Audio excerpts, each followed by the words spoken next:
before. We talked about Germany, we talked about the infrastructure.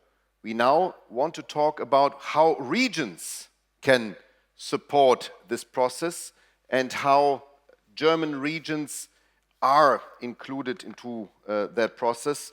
And I would like to come to stage Mrs. Melanie Balter. She's Minister for European Affairs and Regional Development in the Bundesland of Lower Saxony, Niedersachsen. Welcome on stage. And in der Mitte. Wir sitzen in der Mitte. And also another Miss, not hydrogen, but Miss Climate Contract for Difference in the German Ministry for the Economy and Energy. Dr. Beate Baron, please come to stage. And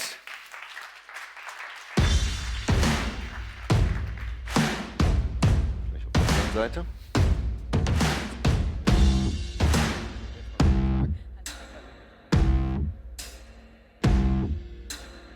Mikrofon haben Sie? Da ist ein Mikrofon. Oh, Sie haben, oh, super. Let's discuss how regions or how also the federal government can support this process. We have just been told that there's a clear commitment of Germany as an off-taker to take care of the infrastructure. That's very, very important. So that's the Kernnetz, the core network, basically the core of the European backbone. But there are other elements too. We have heard the European Commission, Mechthild-Wörsdorfer, that are driving hydrogen economy, and that's the European Net Zero Industry Act. Just to explain in a simple word, until 2030, we want in Europe to produce 40% of clean energies, and hydrogen is an integral part, like batteries, like wind, like solar, like CCS also, like in some cases nuclear, in some countries. We want to produce 40% of that in Europe. And the question is, can we do that? We talked when we started this conference this morning about Mario Draghi, and I think it was quite interesting how he 1 year ago tried to tell the Europeans, hey guys, you should not concentrate on all technologies. There are some technologies where you are good because you have a lot of patents, you have the industry that could lead into that direction. But there are some technologies where the train left. Don't try to jump on a train that left. Try to conquer trains and to drive trains that are there for you. And basically he showed that with big bubbles and small bubbles. Very small bubble, unfortunately, it hurts my heart, solar, because it has been invented even in your region, but in Germany. Very small bubble because we didn't manage to get this technology manufactured in Germany. And then he showed two big bubbles. One big bubble, wind, and the other second big bubble, hydrogen. Yes. And we said 1 year ago, wow, that's fantastic. Mario Draghi is our friend. And Mario Draghi came to Brussels 10 days ago and said, you did not implement enough. You, European Commission. And then Mrs. von der Leyen said, yeah, but it's the member states. So now I'm here with you and want to discuss what can we do in order to make this industrial act, so European Net Zero Industry Act, implementable. What are you doing? Are you okay? I start with the federal level, yes. Although you're the minister. No. She's the minister. But here's Mrs. Climate, Contract for Difference. What did you do in the ministry to focus on this new approach, legal approach, and where are the successes so far? Yes, thank you very much, and thank you for having us and for setting up this panel, because I think it's crucial to include the regions and the federal states in the story, because their transformation takes place, and that's probably the most comprehensive part of the story. Because where's the big story and what is the Net Zero Industry Act? You described it, but when did we start a discussion about the Net Zero Industry Act? We started it in 2022 and 2023. And this was the time of the war in Ukraine. It was the time of the energy crisis. It was the time of the Inflation Reduction Act in the US. But a lot happened. And a lot happened to send signals to say we need to send signals where is Europe strong and where do we play a role. Because only if we have technological fields where we are strong and where we grow, we can have some impetus, obviously. And the net zero definition of net zero technologies is a strategic one, and the Net Zero Industry Act is a strategic answer to all these challenges, to all these geopolitical challenges. And probably it's today even more true or more needed than in the previous years. And so this is what we have to make clear. It is a strategic tool, and it wants to give a strategic answer. So we really need to focus on some areas where we have key players, where we have skills, where we have something to offer, and where we have then to do our homeworks and to drive things through. And yes, part of the story is that we wanted to be faster in some areas. Hydrogen is one of them. But still, a lot happened. I mean, we have what Bernhard Kluttig mentioned. We have a core net developed in Germany. We started to develop it, but we implemented it on a legal basis. And that's something, right? And we have a number of projects. We started with important projects of common European interest. So we named a couple of years ago 63 projects in Germany. Not all of them succeeded, but quite a number did, and that's part of the success story. And this is there we can really show Europe has strengths and has something to offer, and this is what we need to push forward. And yes, sometimes it's a success, sometimes not, but this is part of a process, and we learned a lot already on this journey towards net zero technologies. Let's build on the successes. One of the most successful hydrogen regions in Germany is Lower Saxony, yes, by far. And you have been basically accompanying this process even before you were minister, because you were very closely working also with the minister president, Stefan Weil. It comes to my mind Salzgitter. When I visited Salzgitter, I saw steel industry, yes, implementing DRI, direct reduction of iron ore, plus the Alstom train. The Alstom train was not produced in France, it was produced in Salzgitter, which is a fantastic capital of hydrogen, of steel and hydrogen use and innovative steel. What's your approach as a region, as a hydrogen region, to that European Net Zero Industry Act, including the valley concept? Because one of the pathways there is valleys, to establish valleys. Did you succeed, out of your perspective? Yes, we make the first step to be succeeded, because the first step is the difficult one, I think. For us as the big region like Lower Saxony, it is very important that our regions in our country are just working together. So that is the impact of a valley, to say some more people than just one stakeholder is just working together. And that is the chance we think of the Net Zero Industry Act.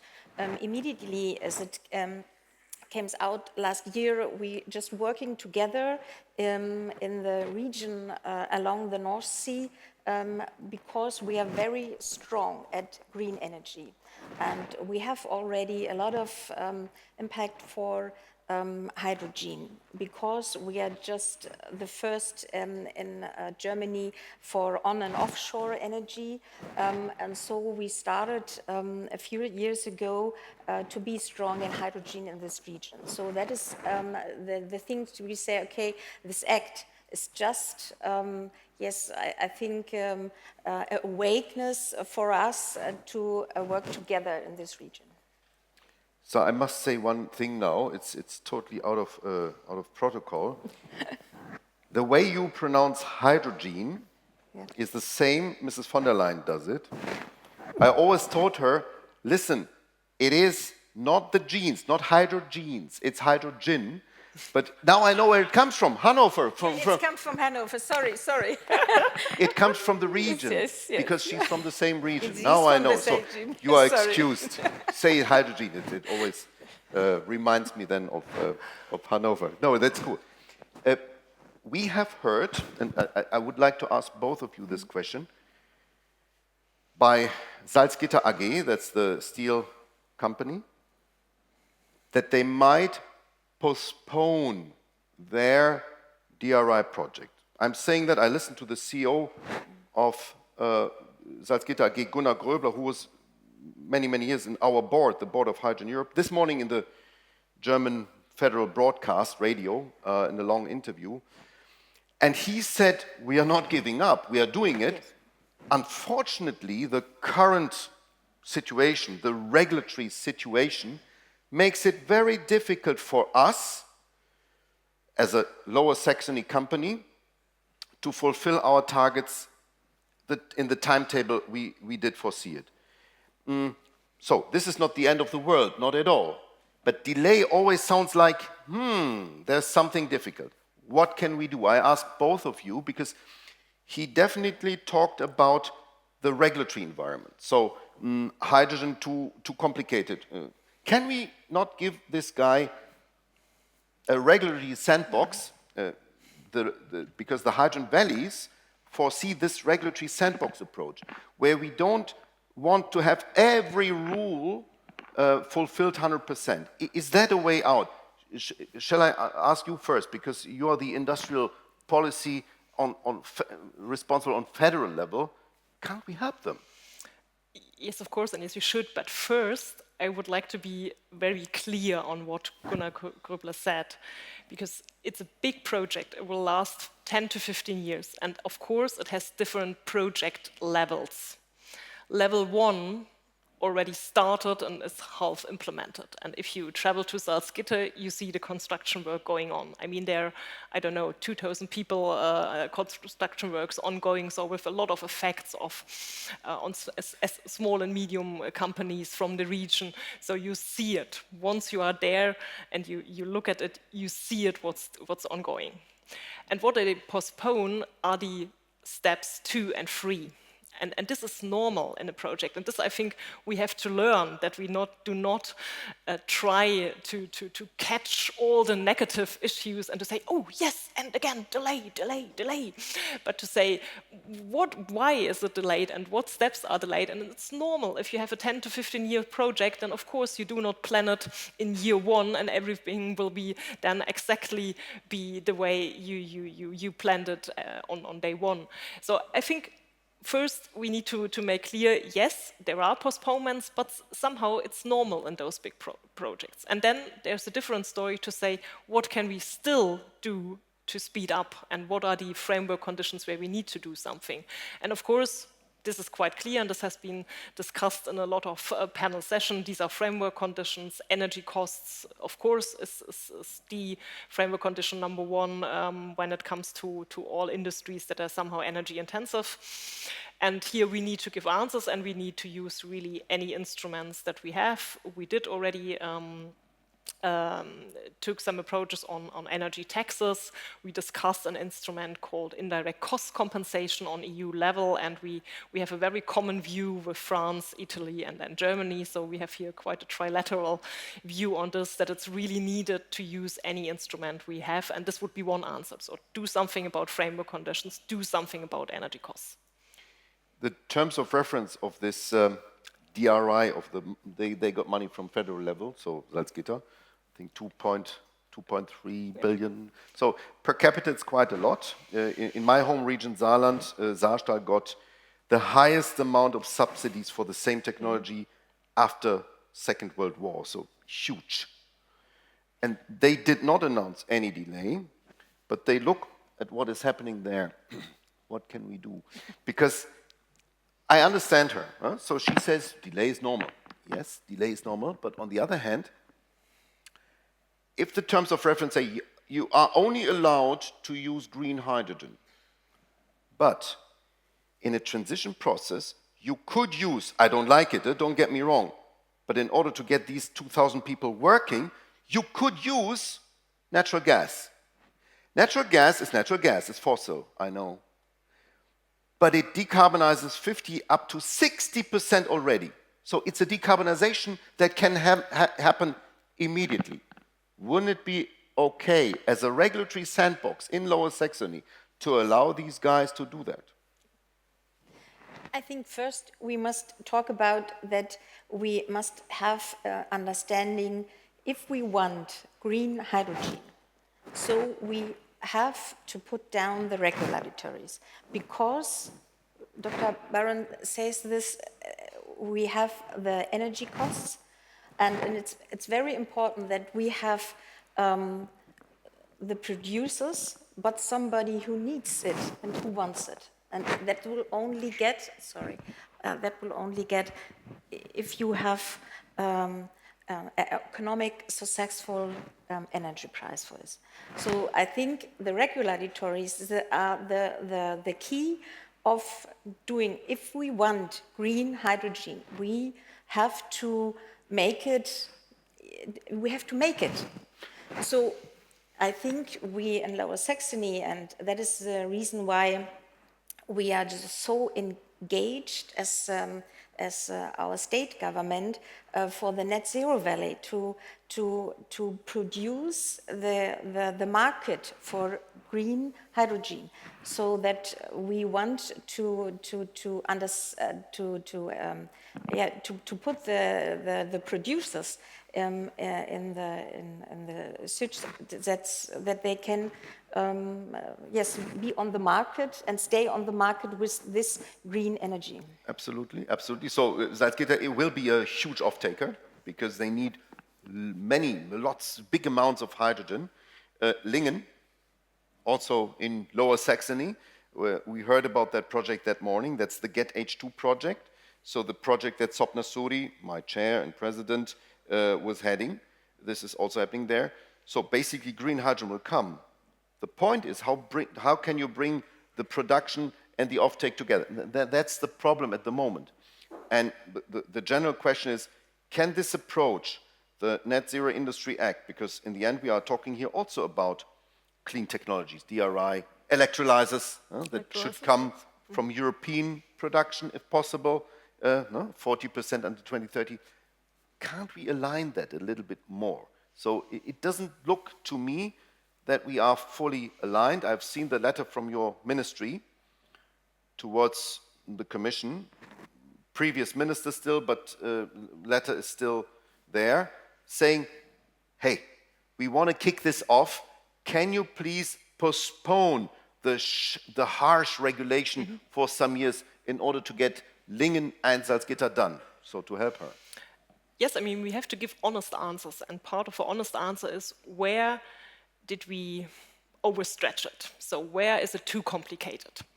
And yes, there are rules here. You speak about a delegated act on renewable, on RFNBOs, so on renewable hydrogens. And yes, we would say, yes, it is too complicated. And if this is the lessons learned, yes, then we should change it and make things more pragmatic and easier to approach. And this is needed, and this is good. If we have learned such lessons, then this is worthwhile, and then we should implement it in a way that it's more pragmatic. So yes, less regulation here on the definitions on RFNBOs, yes, is needed, clearly, yes. Is there a possibility to cooperate federal level and Länder level? Because I know that policymakers in Brussels have an open ear for your concerns, especially when workers are affected. In this case here, you talked about 2,000. They are all affected. Tomorrow we will hear from from trade union, so from workers' perspective. We will end our conference with that. How they look upon the jobs that could be created in hydrogen, but also the jobs that will be lost if we don't go that route. Are you somehow coordinating your role? So in my dreams, I would wish that you go to Mrs. von der Leyen and talk about hydrogen, but together also with other Bundesländer, with other regions, coordinated, because that's missing. I've heard from North Rhine-Westphalia, they did it with some CEOs, and she was really listening and made hydrogen a top priority. So the guys were very proud, called me in the evening, say, whoa, whoa, whoa, bingo, she talks about hydrogen. But obviously, not enough. So what's not enough in the sense of making these processes faster? Yeah. Because I don't want to risk these investments of you in DRI, in direct reduction of iron ore, by postponement, and then one day they will say, okay. Our Oman partners will say, hey, we promised you green molecules, you're delaying, we send it to China, because they also are net receivers of this green molecule. They are also trying to save the planet. They just announced this. So what can we do in order to accelerate this? Do you have any? So I would be appreciated to meet Ursula von der Leyen with the federal government from Berlin to say to her how strong the German regions are in hydrogen, and that we just want it because we see it as a big chance just to realize the transition of the industry and to get our goals of the climate change. So that is the thing. So I would be appreciated to do this because I think the regions, the federal countries, and the Ministry of Dr. Baron, we are working very close together. And for our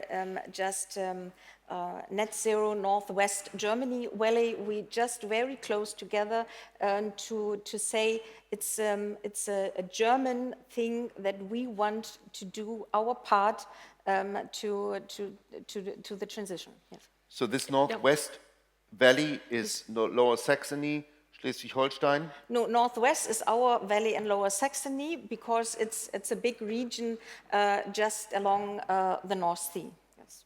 Excellent. And really, and sometimes it needs a brand to push things through, and I think the net zero valleys, they are such a brand, because Net Zero Valley is just a cool brand, I would say, and it works, and it shows that cooperation works between the federal level and the level of the federal states, and among the valleys. So there's a very close coordination between the valley North Rhine-Westphalia, Lausitz, Lower Saxony, and this works really well. And maybe this was the trigger point. Maybe it needed such a cool brand to trigger these coordinations, but it works very well. And it's also accepted locally, because this is also a dimension that is very important. I mean, it's nice that you in Berlin say we need hydrogen, but if your people in Lower Saxony don't accept that, don't want that, but I think the opposite is the case. They like it, no? Yeah, they like it very much, and they are very proud, and we get a big positive feedback because we have bring this region together on this issue. And we were, in summer, in June, we were with all the stakeholders from this region here in Brussels and presented the key facts of the Net Zero Valley here to the Commission. And it was just, they were so proud to build something that's working for the future.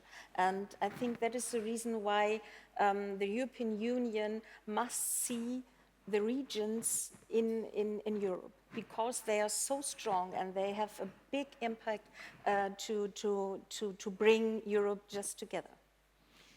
And I think this is really the special thing behind these valleys, because once you hand in the application, there is a process that was behind this, and there's a journey, and there you had the citizens involved, the regions involved, and this makes something with the people and with the region, and this is really some value, and this is I did not expect that this would have such an impact and that it would really work, but it's really a value to have this process ending only in an application, but already then people are behind their valley and support their valley. I remember people from my region walking from Saarland to Brussels. It was workers of the steel industry doing a demonstration in front of the Berlaymont saying, we want hydrogen. Incredible. It was not organized by me, but because they understood if they don't get this hydrogen element as the innovation to steel production, the steel production in this place will die. And this is what we need, I think, to understand. One final word on German Trade Invest. It's an initiative also supported by German Trade Invest. Can you describe what you're doing there? Yes, it's definitely needed because we need to be stronger in attracting investments. We need private capital, we need investors, and therefore we need German Trade and Invest. And here again, I would say we need to coordinate really between the federal level, between the regions, between the federal states, because we have to say, yes, this is an attractive place. It's a country offering manufacturing industry, offering small and medium-sized industries, and we really have to offer something because there are technological leaders and we can really push it forward. And of course, Germany is a big market, so it's worthwhile to invest because there is a demand, and this demand is somehow crucial, and it's even more crucial if we align it in Europe. Excellent. Will you be Friday in Saarland by chance? No, because Friday is the day of German reunification, 3rd of October. And it's a rotating system. So the presidency this time is with my minister president. And she invited Emmanuel Macron. And Emmanuel Macron, who addressed the German Bundestag quite recently in German, will speak in German. I'm saying that because the very core of the European idea came up of the European community of coal and steel. That was the founding idea of the EU as we know it today. And it stems from that region, that steel-producing region. Schuman Plan, you remember Schuman was a French who was born in Luxembourg, spoke German, and so on and so forth. Today, and possibly on Friday, we will see the birth hour of the next step of coal and steel. It's the EU of hydrogen and steel, of course. Yes. And I'm pretty sure that Emmanuel Macron is fully aware of this. We need this push now. We need this push. I'm very grateful that the regions and that the federal governments do that. We now need to come back also to a new European impetus in this direction. I'm very confident that we will land there. I have to thank you, vielen Dank, for this conversation and for the various possibilities to pronounce the nice word hydrogen. Thank you very much now. Thank you very much. Thank you. Ganz süß.